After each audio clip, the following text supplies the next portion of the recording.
Fred Allen Show. Brought to you by Pana Toothpaste for the smile of beauty, Sal Hepatica for the smile of health.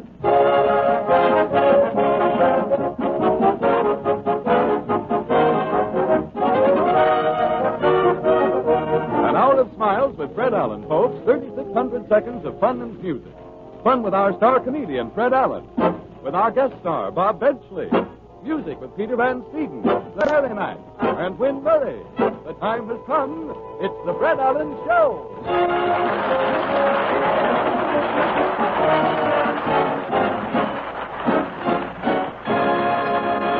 The curtain goes up, Peter raises his baton for overture, and it's good morning.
Ladies and gentlemen, is a young man who has just caught 1939 under the mistletoe and is preparing to kiss the old year goodbye. Here he is, Fred Allen, in person. Thank you.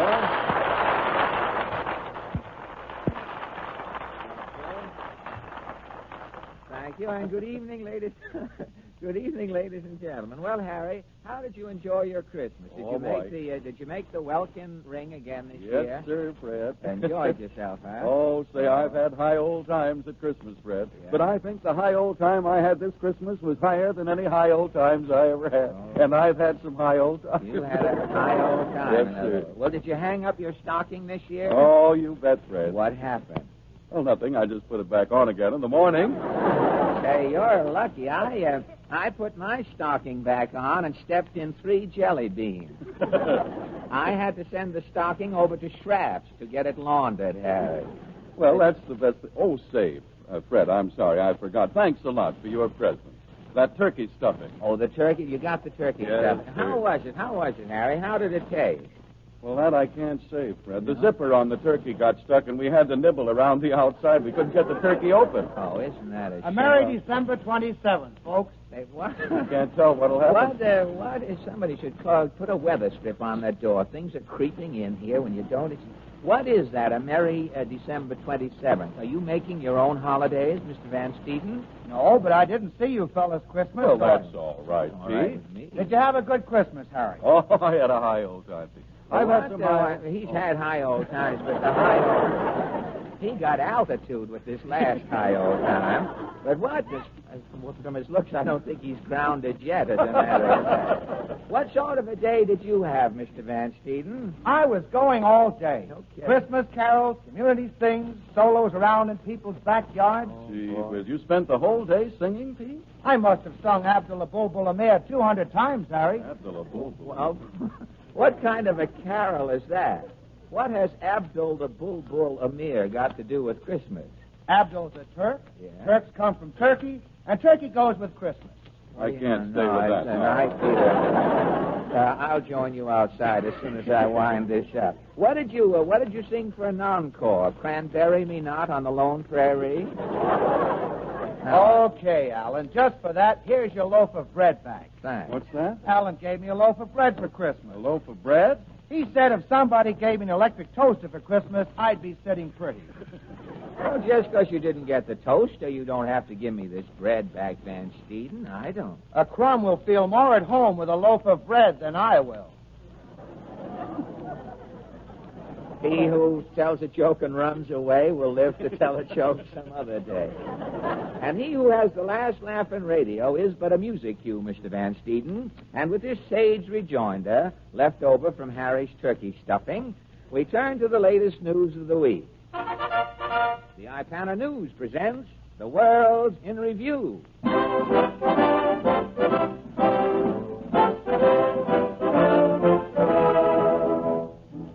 New York City, New York. Selznick International production of Gone with the Wind, the motion picture eagerly awaited by millions who read the book, has triumphant opening in New York City. Celebrities involved in making a picture are acclaimed by press and public. Ipana News interviews some of the little fellows whose names didn't come up at the opening, but whose activities made Gone with the Wind possible. First, Mr. Mervyn Nard.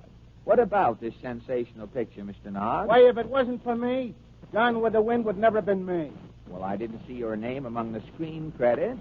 Mr. Selznick produced the picture, didn't he? Yes. Victor Fleming directed it? Yes. Max Steiner wrote the music? Yes. Walter Plunkett designed the costume? Yes. And still you... Yes. I maintain that the man who really started the ball rolling was little old yours truly, Mervyn Nard. You? Yes. I, Mervyn Nard, said the one word that made the picture possible. Well, how did it happen? Well, it was 3 years ago in March. Yes. Mr. Selznick buzzed for me. You flew to his office? Yes. And? Mr. Selznick was reading the last page of a book. I stood at attention. Mr. Selznick finished reading. He put the book on his desk. He raised his eyes to mine. And said? Mervyn, he said, this book will make a great picture. I met his glance. I said, yes. And that is what started Gone with the Wind? Yes. If you had said no that morning, what would have happened? I'd have been fired. I'm a yes man. Aren't we all? And Yes. thank you, Mr. Mervyn. Yes. Yes, and yes to you. The man at the studio who had the most trouble with the picture was a gentleman named Humphrey Dill. Mr. Dill. I've been 30 years in the picture game, and I never seen nothing like I've been through on Gone with the Wind. Well, what is it you do at the studio, Mr. Dill? I'm the adjective man. The adjective man? Yeah. When a producer finishes a picture, he turns in the details to me. Oh, and you? I make up an adjective to fit the picture. Well, I still don't Look, see... I'll explain it. Oh, all right. Supposing the studio finishes a picture called Chaos Over Potsdam. Yeah? The producer gives me the details. I see it ain't colossal. I see there ain't no adjective to describe Chaos Over Potsdam. What do you do? I use a word like significant. This picture is significant. You can take it either way. Oh, I see. But about Gone with the Wind. Well, Mr. Selznick, give me the details. They were stupendous. It's the biggest thing to come out of Hollywood. So I start going through my adjectives. And I ain't got an adjective in my repertoire big enough to fit it. what about colossal? Then? Colossal, titanic, mammoth, brobdingnagian, cyclopean.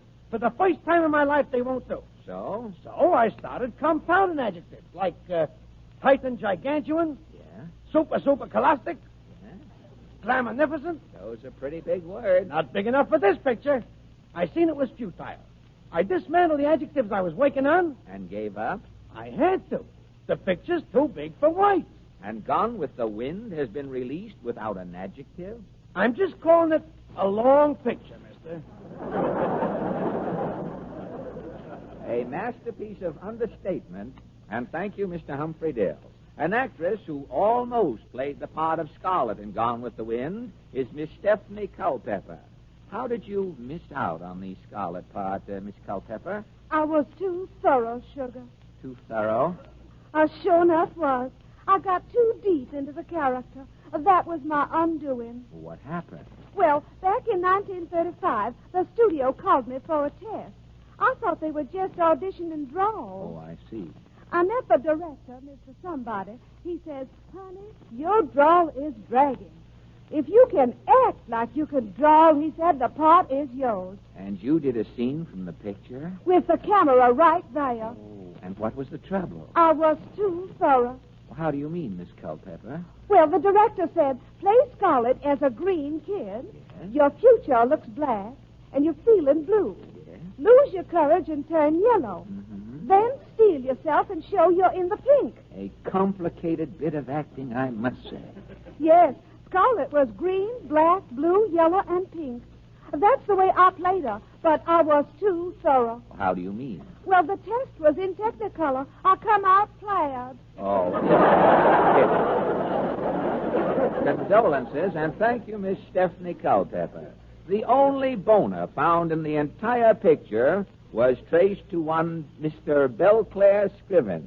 How did this boner possibly creep in, Mr. Scriven? It was my fault. It was a fatal literary lapse.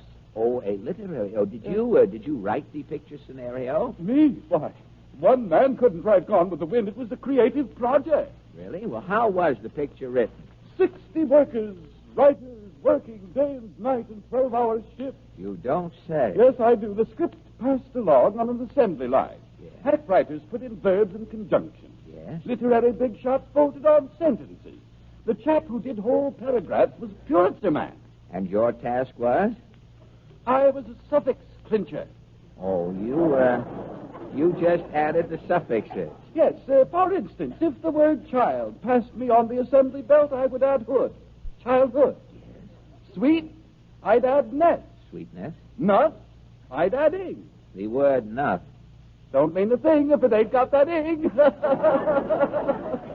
But about this single boner in Gone with the Wind. It is a missing suffix. It was my fatal lapse. How did it happen? I had been working 27 days and nights without sleeping. I was suffix happy. I can imagine. We were coming into that scene where Scarlett meets Rhett for the first time. I was sitting at the assembly belt. I started nodding. Yes. But came by, I added the ler, butler. Yes. Scar came by, I added the let, Scarlett. Yes. Then she spoke, and I must have dozed off. You missed the suffix? I did, yes. Scarlett said hello. I didn't add the O.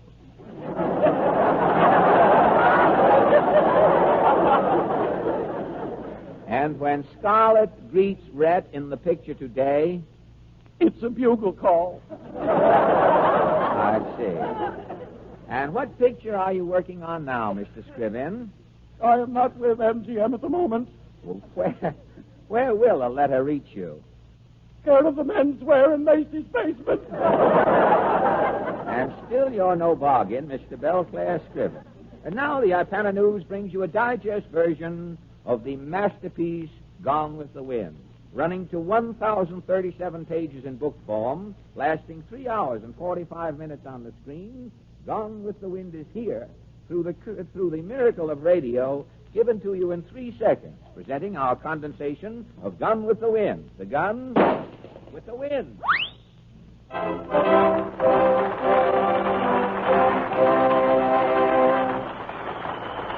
Thank you. Thank you. We have some fife players in here tonight. And now as long as the drum corps doesn't show up, we're all right. And now, ladies and gentlemen, the Merry Macs who have picked up a sideline and are singing at the Paramount Theater this week close in on our microphone to render Santa Claus's theme song, Jingle Bells.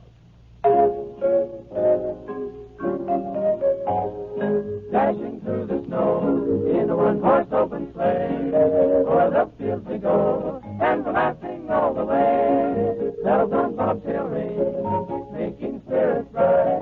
What fun it is to ride and sing a sleighing song tonight. Jingle bells, jingle all the way.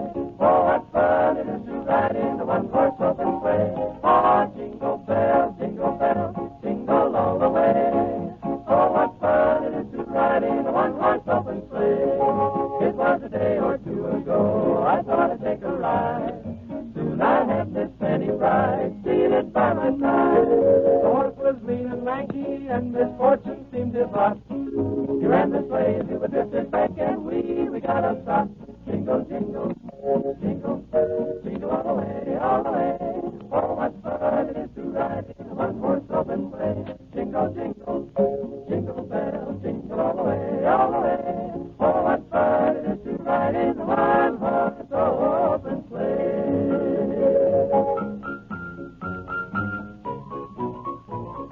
Now the ground is wide, so do it while you're young. Just take the girls tonight and sing this sleighing song.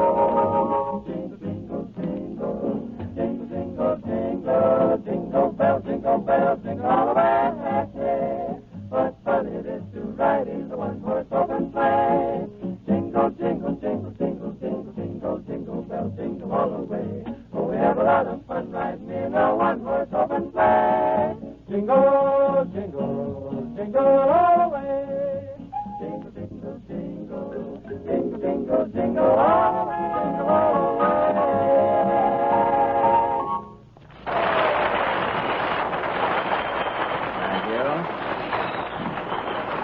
Thank you. Thank you. And now, ladies and gentlemen, since we are still knee-deep in the holiday season, this is a good time. Here it comes. Here it comes. Now we'll have a little more Merry Christmas and a big dash of Happy New Year.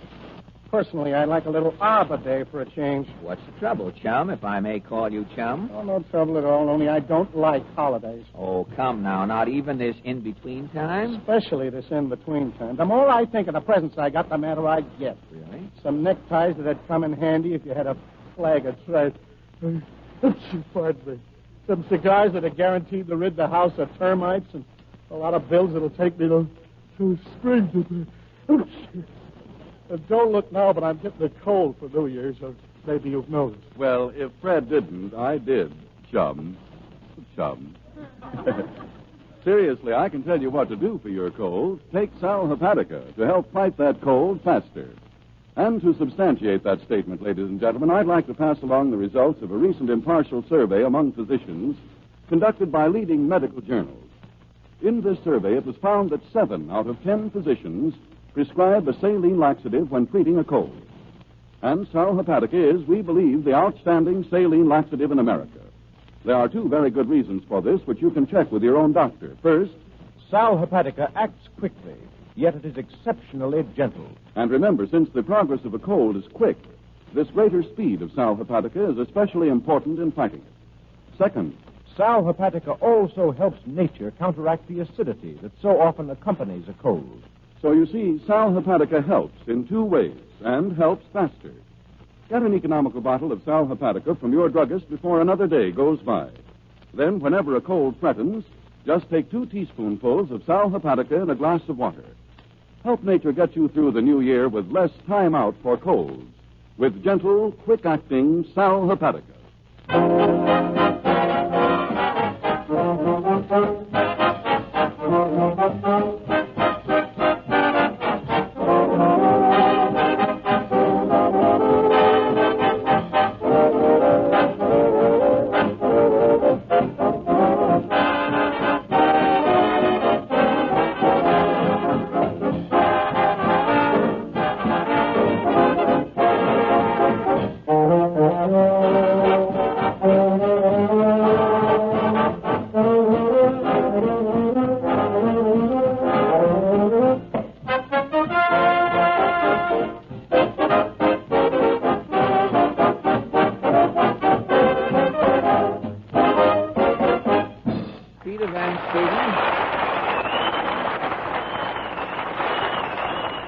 Peter Van Steeden and his Ipana Ickies have just played. They've given us the Reader's Digest version of It Had to Be You. And now, ladies and gentlemen, before we present our guest star... Mr. Allen. Yeah, oh, yes, Portland. Mama sent this back. Sent what? Oh, what's this little box? It's that perfume you gave Mama for Christmas. Oh, doesn't your mother like perfume? Yes, but Mama said this kind was for throwing, not using. What does your mother mean, throwing? Mama said this perfume is generally put up in little glass pearls instead of in bottles. Did your mother try it? Yes. Mama put some on her dress. And? 3 moths came out of her skirt and gave themselves up. What do you know? Then Mama got too near the candles on the Christmas tree. And? Her left sleeve exploded. Nothing else happened, I hope. Well, not till Mama rubbed some of the perfume behind her ears. And then what happened? Mama's right ear came off in her hand. Oh, that's ridiculous. That's what Mama said when her other ear came off. Your mother said what? It's ridiculous. Why, now, wait a minute. This whole thing is getting ridiculous. Who is our guest star tonight? Well, all of the other programs are having guest experts sum up the old year and predict for 1940. Oh, and don't tell me that you have dug up a whimsy expert for us. Yes, he's America's foremost authority on wit and humor. To wit? Mr. Robert Benchley.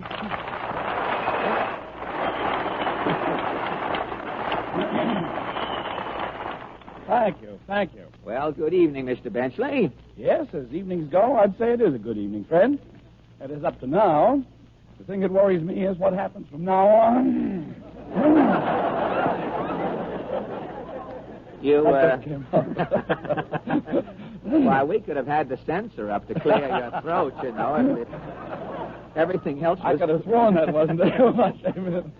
We had everything else cleared but your throat for this program. Well, you all ready?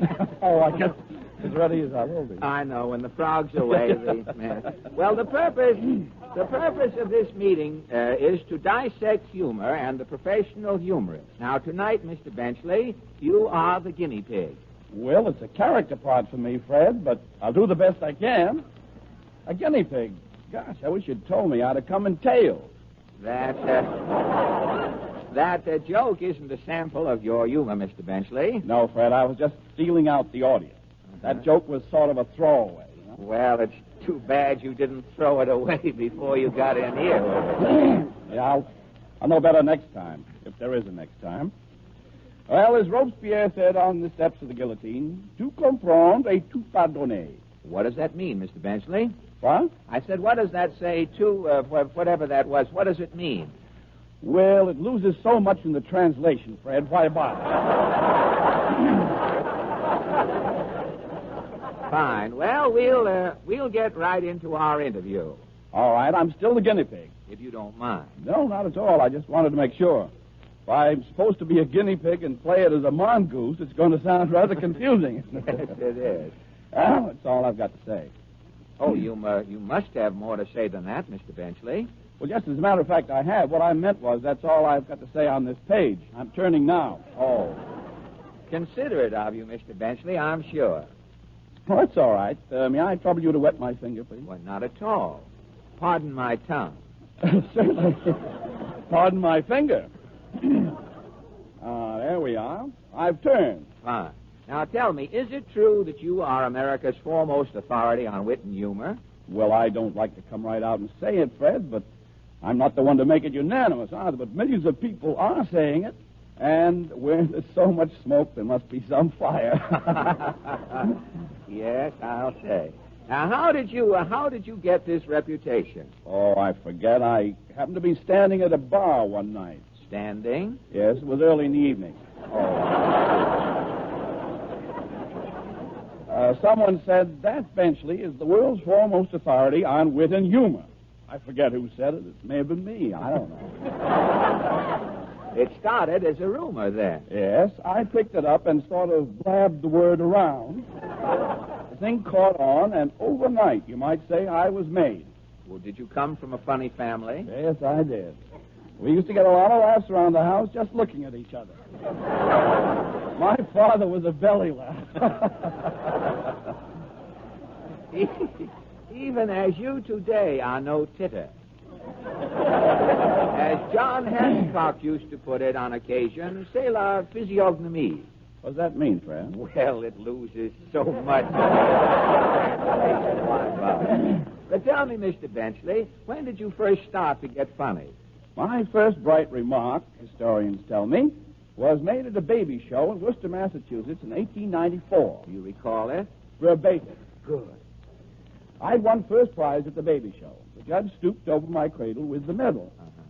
Said, "You can't pin anything on me. My mother beat you to it." I must say. Thank you. That started you on your career as combination wit and Merry Andrew? Yes, Fred. The rest is history. I rested on my laurels for 20 years. And what happened? My spine blossomed. In 1930, I won first prize at the flower show, standing on my hands. Good for you. Now, since you are an authority, Mr. Benchley, I think our listeners might enjoy having you clear up a few minor things, including your throat. You want to take time out? I know it's okay. We'd like to have you clear up a few minor things about you don't think part of your mustache got down in there. But I think our listeners Might enjoy having you clear up a few minor things about wit and humor that tend to confuse the average person. Oh, I'll be glad to, Fred. What's on your mind? Well, first, what is a joke? A joke? Well, when you hear a man say, did you hear the one about? And then he goes, Yes? well, what comes between did you hear the one about and that's the joke. Well, that explains everything. Have you any statistics on wit and humor covering 1939? Well, I did have, but Dr. Gallup borrowed my pole this morning. He was behind in his shinnying or something. But I have a few loose ends in my head. Oh, I thought those were your sideburns. Oh, they're just old loose ends. They've got hair on them. They ought to come in mighty handy for tugging. Well, what joke, according to your loose ends, was told the most last year? The Joe Miller survey rates as the outstanding joke of 1939 that one where one Albanian says to the other Albanian, "What's the best way to keep a dead fish from smelling?" Does the second Albanian answer? Unfortunately, yes. The second Albanian says the best way to keep a dead fish from smelling is to cut off its nose. Where does the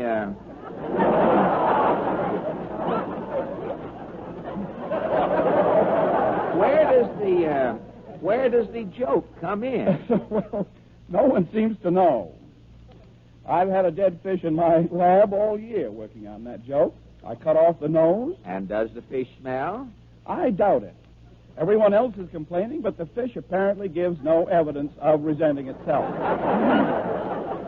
Then the outstanding joke of 1939 is founded on a fallacy. Exactly. Cutting off the fish's nose would have no effect on its olfactory reception whatsoever. But the essence of a joke is still involved. Yes, the joke is that a fish smells through its gills. Well concealed, I must say. Yes, the nose obviously is cut off as a come-on.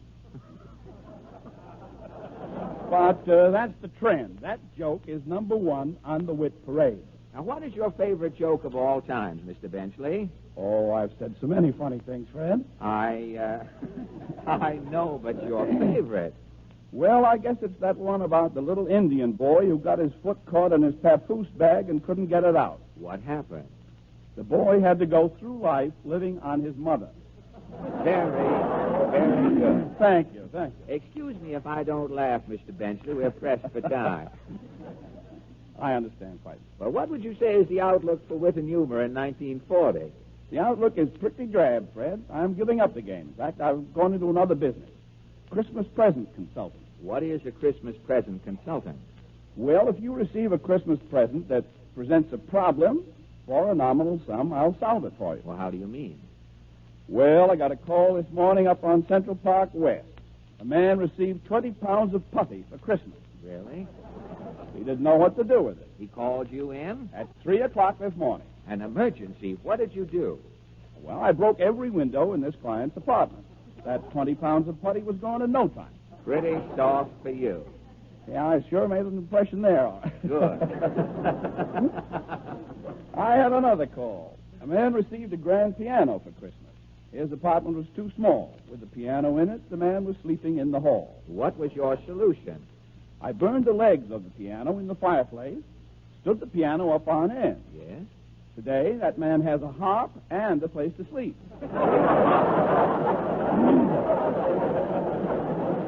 Well, it's all in the day's work, friend. Yes, I guess it is. Have you been successful with all of your clients? I'm infallible, Fred. Why, only yesterday I was called in by a family on the drive. What was wrong there? They were playing bridge on a new table, a Christmas present. Uh-huh. They had open house, and a bum walked in and got in the bridge game. They sent for me. Were you able to get the bum out of the bridge game? Oh, in no time. I arrived at the house. They dealt me in. Yes? I bid one no tramp. Yes? The bum blushed and withdrew. Amazing, Mr. Benchley. But this is a seasonal profession. I suppose when Christmas is over, you'll return to your public. Yes, Fred. As a matter of fact, I'm leaving for Hollywood next week. Oh, are you going to make another picture? Well, I've got to. The studio just discovered it has 2 dishes left over. Well, bonsoir, Fred. Bonsoir? What does that mean? It leaves so much in the translation. Why bother? Well, I get it. And thank you. I get it, but vaguely. And thank you, Mr. Robert Bensley.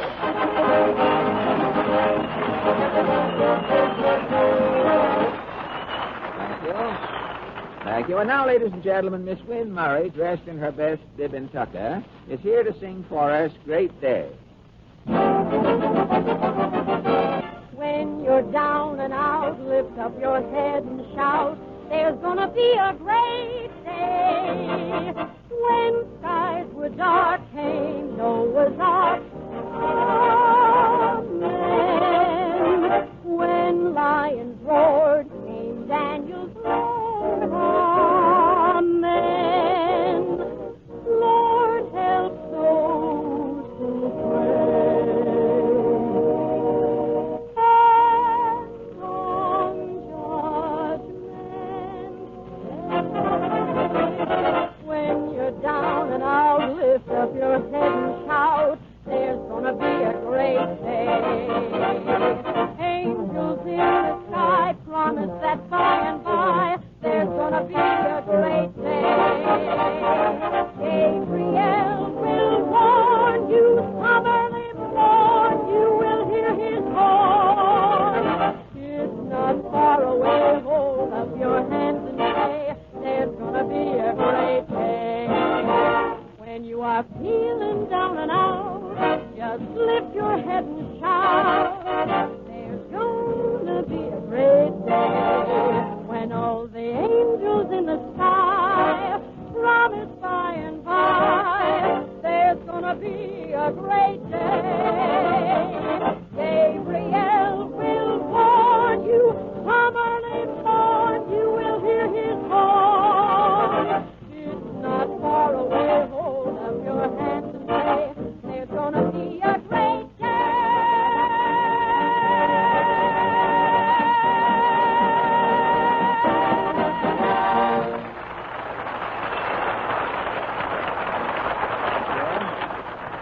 Thank you. At this point, ladies and gentlemen... excuse me, Mr. I got a special package for this gentleman here, Fred Allen. This is the microphone. I'm Fred Allen. Oh, no. My specs are a mite misty. Oh, they're careful now. That package is marked for Jilly. Well, I'll treat it tenderly. All right. Why, it's a phonograph record to Fred Allen and Company from Harry Von Zell, a New Year's greeting. You mind if we play it now, Harry? No, of course not. Go ahead. Will you put this record on the machine, Ted? Here it goes. Fred, I sincerely hope you and Portland and everyone else on the show start 1940 happy and healthy, and that you'll stay that way throughout the year. And any time you feel a cold coming on, I know you'll do the wise thing and fight that cold faster with sparkling Sal Hepatica, Sal Hepatica, Sal Hepatica, Sal Hepatica, Sal Hepatica, There must be a Sal crack in Hepatica, that Sal There's a Hepatica, crack in Sal that record. Hepatica, Give the needle Sal a push, Hepatica, will you? Sal Hepatica, Sal Hepatica. Because in the first place, Sal Hepatica is speedy, yet it is very gentle. And speed, you know, is mighty important in fighting a cold. And just as important, Sal Hepatica also helps nature counteract the acidity that so frequently accompanies a cold. So in two ways, Sal Hepatica helps fight colds and helps faster. Remember that 7 out of 10 doctors prescribe a saline laxative in treating a cold. And Sal Hepatica is, we believe, America's outstanding saline laxative. So for faster action against colds, see that your medicine cabinet is never without gentle, quick-acting Sal Hepatica, Sal Hepatica, Sal Hepatica, Sal Hepatica, Sal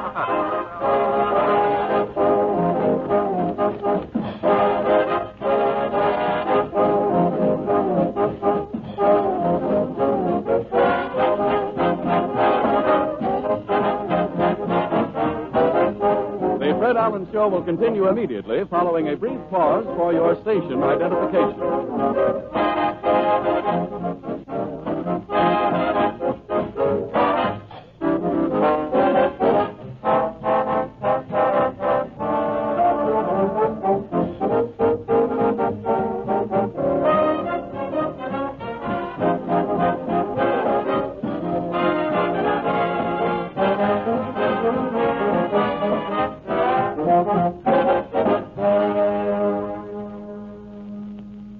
And now, ladies and gentlemen, the question of the week.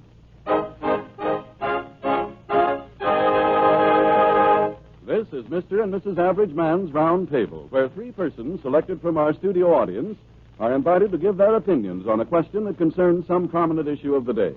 These little sessions are entirely unrehearsed. Fred takes his place now at the round table where he meets his fellow debaters for the first time. Are you ready over there, Fred? Yes, Harry. The forum is declared officially open. At Portland, we'll introduce our first member. Yes, Mr. William Friedman from the Bronx. Well, good evening, Mr. Friedman. Good evening, Mr. Allen. May I? I thought for a minute you had borrowed Mr. Benchley's frog there, but I guess everything's going to be all right. I have no mustache. Well, he hasn't much left. I guess most of it's in his throat. But I was going to ask you, do you mind if I ask you what your profession is? I'm a lawyer. A lawyer, really?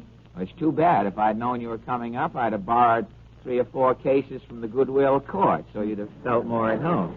But tell me, did you graduate from a law school here in New York City? No, I come from an out-of-town law school. And out of town, you wouldn't care to name it? Oh, yes, Harvard Law School. Oh, Harvard. Oh, yeah, that's up near where we live up there. Harvard turns out some mighty good men. Not in football, but I mean in the law school. I knew a fellow who was a very brilliant student at the Harvard Law School. He finished his 4 years in 3 years, sued the college, and got his 4th year tuition back. But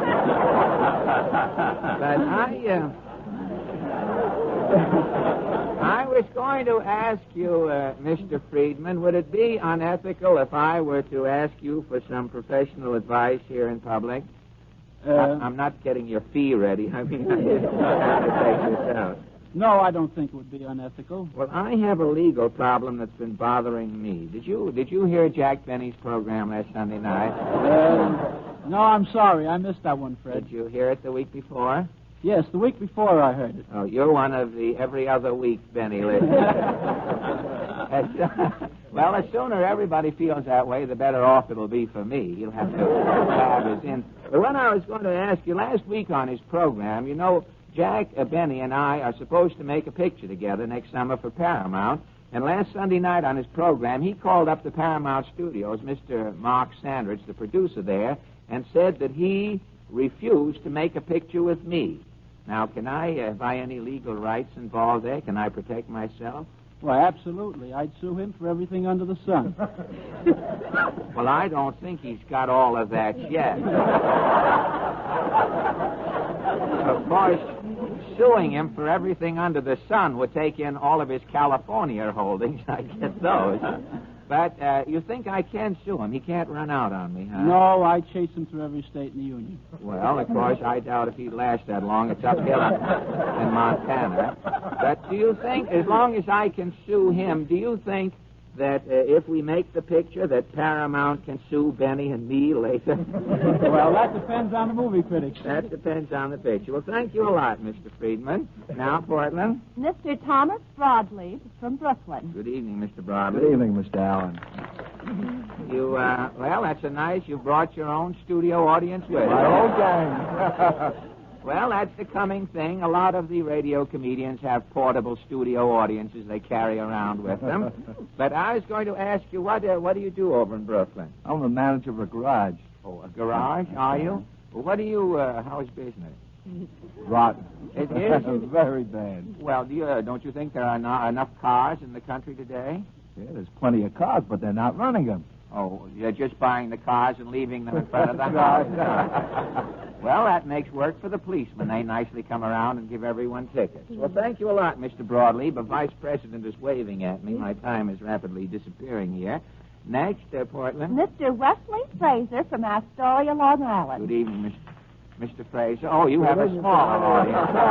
Just one. Well, maybe after the program, your following will improve. But may I ask your business if I'm not too nosy? Yes, I'm a haberdasher, Fred. Oh, a haberdasher. A haberdasher. Well, I guess you're pretty well tired out after the Christmas Very rush. tired, yes. You are, huh? There've been so many jokes about neckties on the program, I was going to ask you, I hope that you hadn't foisted any on your customers to give away for Christmas. No, that's one thing I don't do. Yeah, the customer's always right. I got a necktie this year. It looks like a sun-kissed antipasto.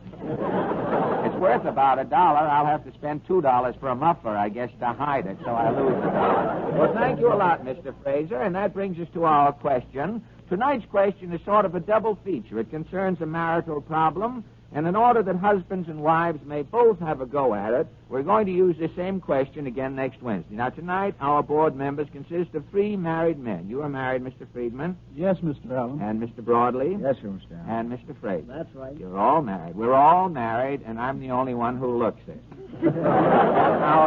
Our question tonight is, after living together 50 weeks each year, when the 2-week vacation period arrives in the summer, should husbands and wives take their vacations together, or should they go their separate ways and enjoy a real vacation alone? Now, Mr. Friedman, do you think married couples should take their vacations alone? No, I think they should take, Mr. Allen, they should take it alone. They should separate at vacation Absolutely. time.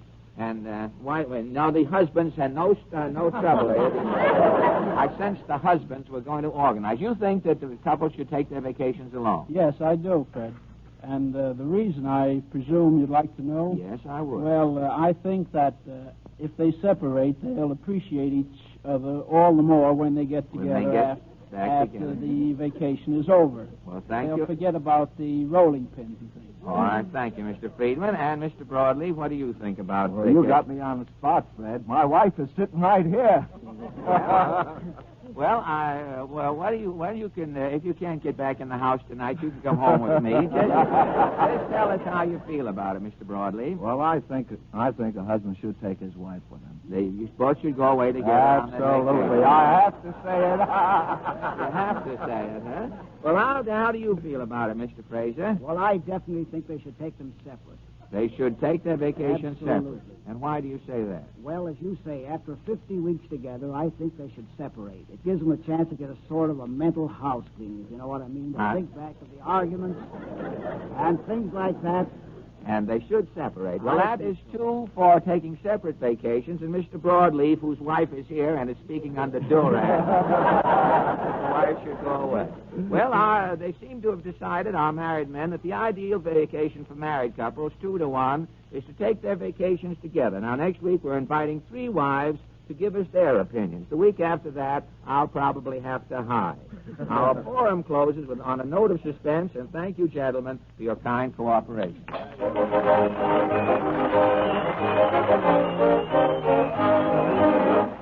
Thank you. And now, ladies and gentlemen, the Merrimacs, who, since we have heard from them early in the program, have done 4 shows at the Paramount, return to sing Oh, Johnny, Oh.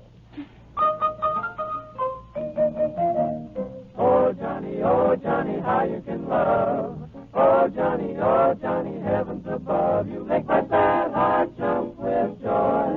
And when you're near, I just can't sit still a minute. I just, oh, Johnny, please tell me, dear, what makes me love you so? You're not handsome, it's true, but when I look at you, I just, oh, Johnny, oh. Oh, Johnny, how you can laugh. Oh, Johnny, heavens above, you make my sad heart jump with joy.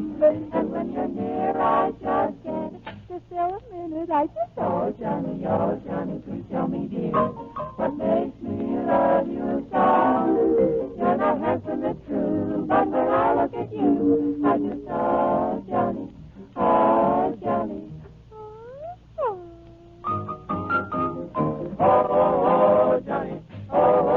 Johnny, how you can love it. Oh, Johnny, heavens above, you make my sad heart jump with joy. And when you're near to me, and when you're near, I just can't sit still a minute. I can't sit still. Oh, Johnny, please tell me, dear, what you got that makes me love you so? Oh, your face is probably stop and rock it through. But when I take a look at you, I just... Johnny. No, Johnny. Johnny. Oh, Johnny, Johnny, Johnny, oh.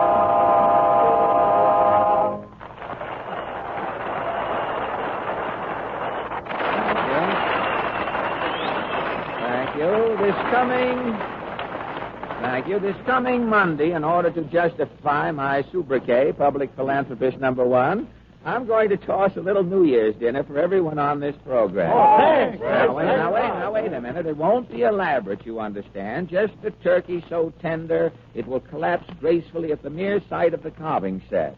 Ruby red cranberry sauce, pearly creamed onions, mashed potatoes whipped to a frothy frenzy. Say, Fred, you aren't forgetting anything, are you? Well, I thought you'd take the turkey stuffing and the plum pudding for granted, Harry. No, Fred. What I meant was you're going to have so many soft, creamy, well-cooked foods. Well, what would you suggest, Herschel? Ipana toothpaste and massage. Not for New Year's dinner, Harry. No, of course not for New Year's dinner, Fred. For every day in the new year, because so many of the foods we all eat, delicious as they are too soft to give our gums the work they have to have for healthy firmness. And as a result, gums are apt to grow tender and touchy and flash a warning signal, a tinge of pink on your toothbrush. When you see that, see your dentist. Quite often, his verdict will simply be, Your gums have grown lazy from lack of exercise. They need more stimulation to keep them firm and healthy. and very often, as so many dentists do, he will add, Your gums will respond to the healthful stimulation of Ipana toothpaste and massage. so adopt this easy, modern dental routine. Massage with Ipana. Help to keep your teeth brighter, your gums firmer, and naturally your smile one of winning charm. Tomorrow, without fail, go to your druggist for an economical tube of Ipana toothpaste.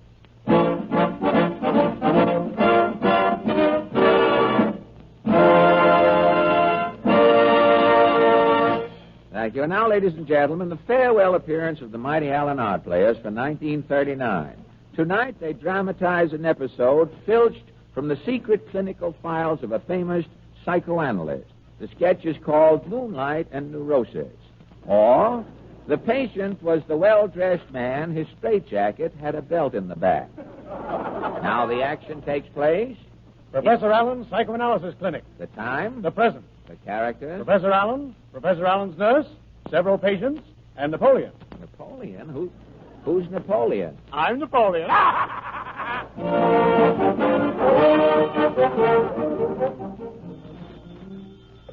Professor Allen's mental clinic, Happy Inhibitions. Hello?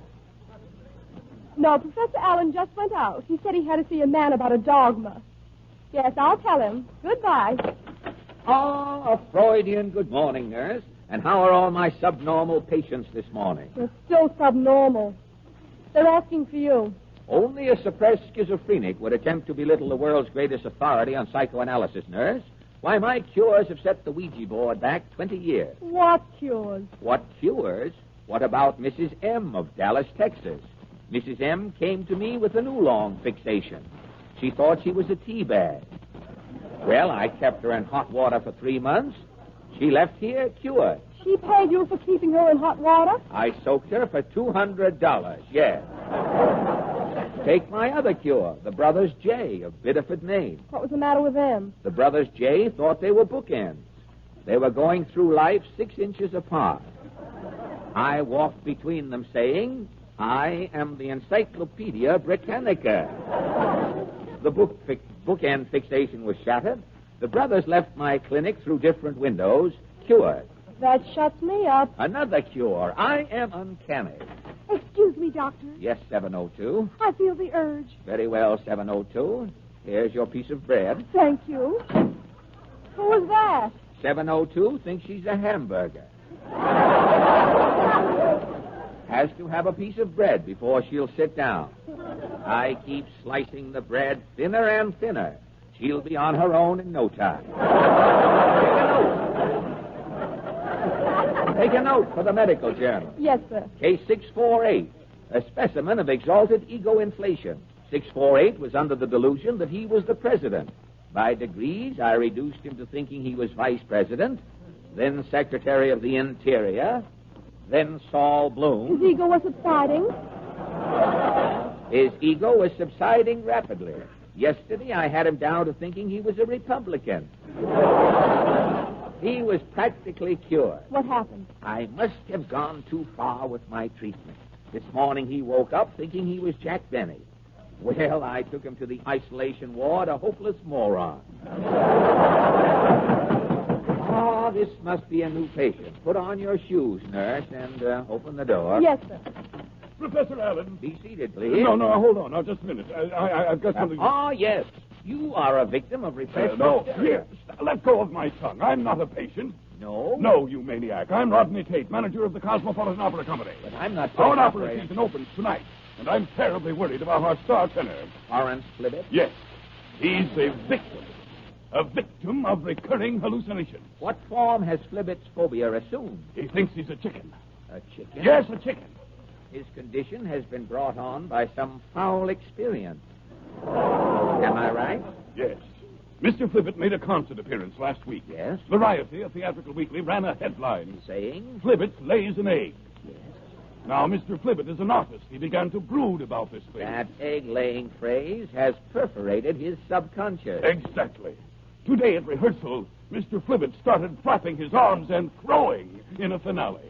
He didn't follow through. No. No. Mr. Flibbit did not lay an egg, no. Good. Where is the patient now? He's right outside. I'll call him in here. Florence, come in. I'm a chicken. Isn't that pitiful? Gad, definite symptoms of poultry mania, a form of dementia peacocks. Now, look at me, Mr. Flibbit. I'm a chicken. No. Mr. Flibbit. You have no feathers, you see? That proves you're not a chicken, doesn't it? No, it proves I'm molting. Now, this is really terrible. Now, Ellen, Flibbit has got to sing tonight. He's starring in Rigoletto. Now, don't worry, Mr. Tate. Well, I can't. I'll clear up, though. Peace of mind, Tate, old man. We have enough trouble with Flibbit here. I'll clear up Flibbit's condition in time for his performance. Can you guarantee a cure, Professor? Absolutely. Good. I shall start treatment immediately. I'm a chicken. Quiet, Mr. Flibbit. No bragging. Now, Mr. Tate. Yes, Professor. You take Flibbit inside to my clinic Yes. and squat him on an electric light bulb. Yes. When he sees he cannot hatch it, presto, the delusion will be shattered. Oh, yes. Flibbit will return to his normal senses. Indeed, yes. Come along, Torrance. Come on. Get me a nest. I want to sit down. I'll get An interesting specimen, eh, nurse? If that guy's a chicken, make mine pot roast. Your sang-froid is out of place in psychoanalysis circles, nurse. What is that letter on your desk there? It's from case 527. Oh, yes. 527 checked out 10 days ago, completely cured. Well, it's probably another testimonial. What does he say? Dear Professor Allen, Yes? 2 weeks ago I came to you obsessed with the idea that I was Al Jolson. Yes? You cured me in 3 days and discharged me. Go on. Now that I'm back in Hollywood, an embarrassing situation has come up. It seems that I really am Al Jolson. As a result of your cure, no one can make me believe I'm myself. What shall I do? Signed, Al Jolson. Yeah, the distortion of individuation. I treated Dr. Jekyll for the same trouble. Take a letter. Yes, sir. Dear Al, if you really are Jolson, get down on one knee. Say Mammy 50 times. It will all come back to you in blackface. Have you got that? Yes, sir.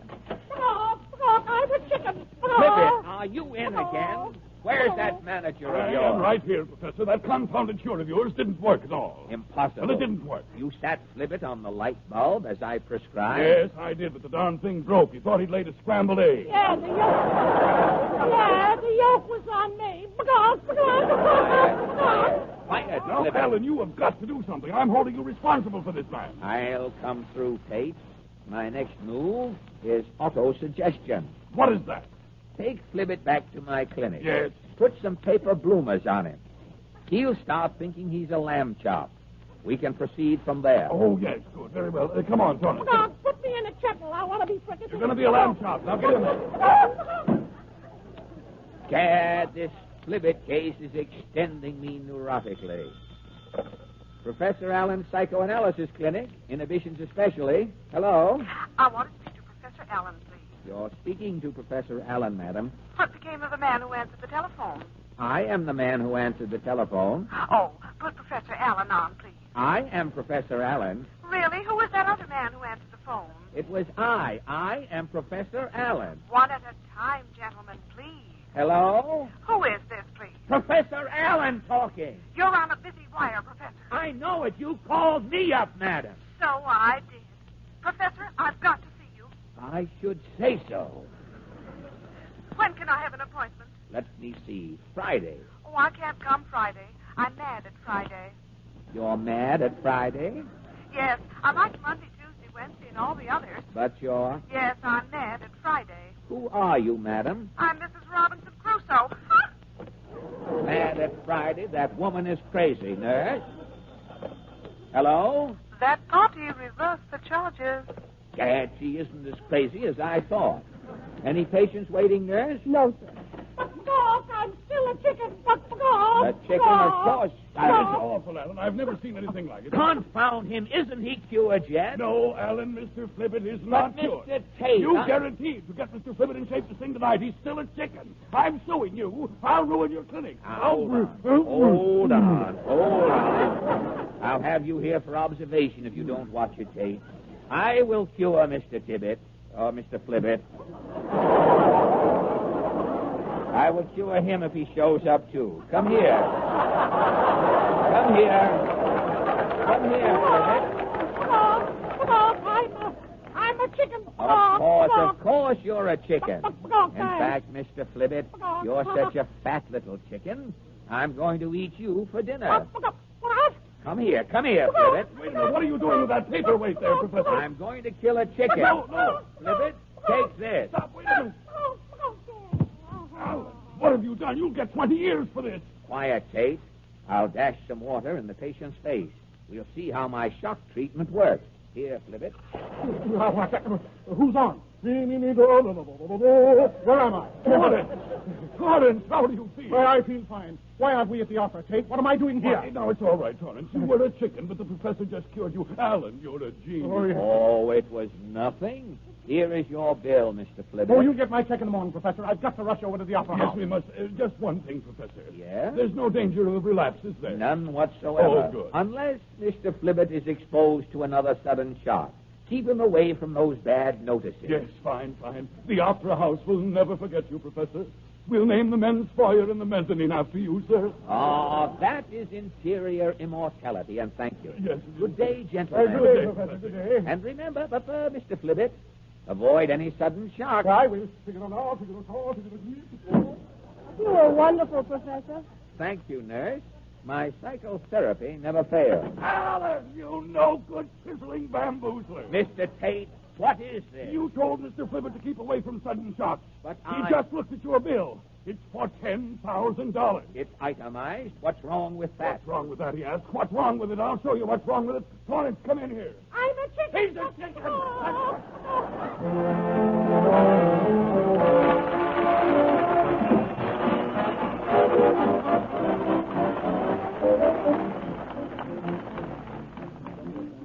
As we come to the end of another year, ladies and gentlemen, we want to thank every one of you sincerely for the part you have played in making Ipana toothpaste the undisputed leader in its field. You know the splendid job Ipana does in cleaning your teeth. You know how Ipana and massage help strengthen your gums, makes them less susceptible to trouble. But do you know what goes on behind the scenes to assure you that Ipana will always meet your most exacting requirements? At the Ipana plant in Hillside, New Jersey, in one of the best research laboratories of its kind in the world, there is a staff of technical experts, including graduate chemists from the foremost universities here and abroad, to ensure the recognized high quality of Ipana toothpaste. In addition, the makers of Ipana employ an independent research laboratory and have even established a fellowship in one of our leading universities for further research in dental hygiene. That's why Ipana is so highly regarded, and why so many dentists recommend the daily use of Ipana and gum massage. So you can readily understand why your favorite toothpaste is America's largest selling toothpaste, Ipana.